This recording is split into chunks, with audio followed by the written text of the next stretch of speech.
99% લોકોને ખબર નથી હોળીની રાખથી ખરેખર ધન લાભ થાય છે। શું તમને ખબર છે હોળીની રાખને લઈને ઘણા લોકોને એક ખાસ કામ કરે છે અને એને કહે છે કે તેનાથી ધન લાભ થાય છે, પણ સવાલ છે શું આ સત્ય છે કે ફક્ત અંધશ્રદ્ધા? આજે આપણે આ રહસ્ય સમજીએ। હોલિકા દહન પછી ઘણા લોકો થોડી રાખ ઘરે લાવે છે। માન્યતા છે કે આ રાખ તિજોરી પાસે રાખો અથવા પર્સમાં રાખો તો નકારાત્મક ઉર્જા દૂર થાય છે અને ધન વૃદ્ધિ થાય છે। પણ સાચું રહસ્ય શું છે? રાખમાં કોઈ જાદુ નથી।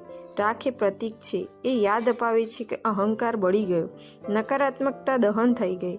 ત્યારે તમે આ ભાવથી રાખ લાવો છો ત્યારે તમારા વિચારો બદલાય છે અને ધ્યાન રાખો, ધન પહેલાં વિચારવામાં આવે છે પછી જીવનમાં આવે છે।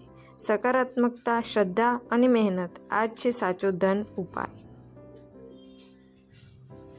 આ હોળી પર જો રાખ લાવો તો જાદુ માનીને નહીં પણ સંકલ્પ સાથે લાવો। હવે મને કહો, આ હોળી પર તમે કયો સંકલ્પ લેશો જે તમારું જીવન બદલશે? કમેન્ટમાં જરૂર લખજો મારો સંકલ્પ, અને આ વાત સાચી લગતી